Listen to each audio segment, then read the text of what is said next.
Mon père, il ne m'a pas donné une parcelle, il ne m'a pas donné quoi que ce soit.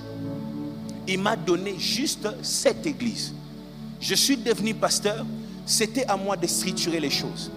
C'était à moi d'acheter les choses pour l'église. C'était à moi de prêcher pour qu'on ait 3 cultes vivantes. C'était à moi de faire que les gens partent jusque dehors.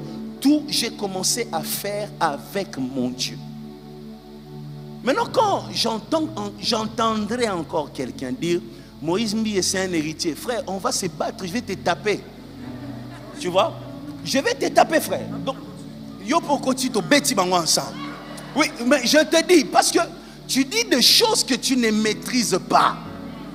Tu vois, quand j'ai commencé à... Moi, mes études, j'étais pianiste. J'étais parmi les meilleurs pianistes. Les petits ici, ils font des blagues. Moi, quand je jouais, les gens tombaient. Hein. Dans la salle, hein, les gens tombaient comme ça. Je jouais comme ça. Beaucoup d'onction. Et on commençait à m'appeler pour jouer dans des albums et tout ça. Et quand on me payait un peu d'argent, j'ai payé mes études. Vous comprenez comment j'ai évolué? Avec mon don. J'ai avancé comme ça. Quand j'ai commencé à gagner un peu d'argent, ma mère est venue me voir. Elle m'a dit, Moïse, tu sais que nous, on n'a pas beaucoup d'argent. J'ai vu qu'il y a des parcelles qu'on vend vers Mikondo là-bas. Quand tu dépasses, pas ça. Achète même une terre, que tu aies quand même une terre. Tu vois comment on a souffert avec ton père ici. J'ai dit à ma mère, ma première parcelle ne sera pas à Mikondo, ne sera pas à Mpassa, ça sera à Gombe. Et puis, ma première parcelle que j'avais achetée dans ma vie, c'est à Gombe. Tu vois ça? J'étais déterminé. Mon père n'a pas posé une couronne sur ma tête.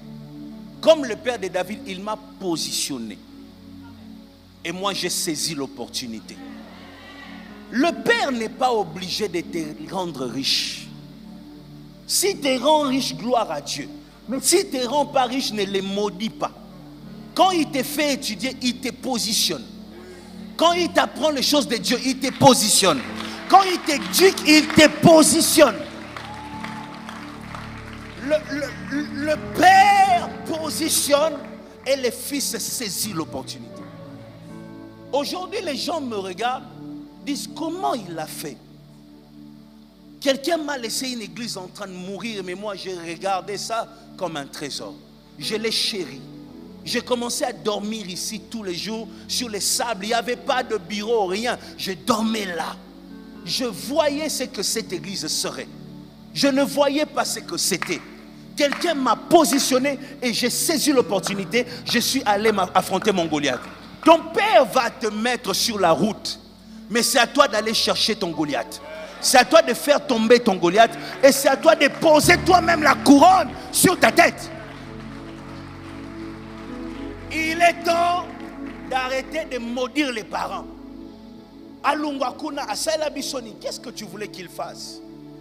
Il y a des gens qui n'ont pas tout, mais qui donnent naissance à ceux qui auront tout. Il y a des gens qui sont pauvres, mais qui donnent naissance à ceux qui seront riches. Il y a des gens qui sont petits, mais qui donnent naissance à ceux qui seront grands et qui vont étonner le monde.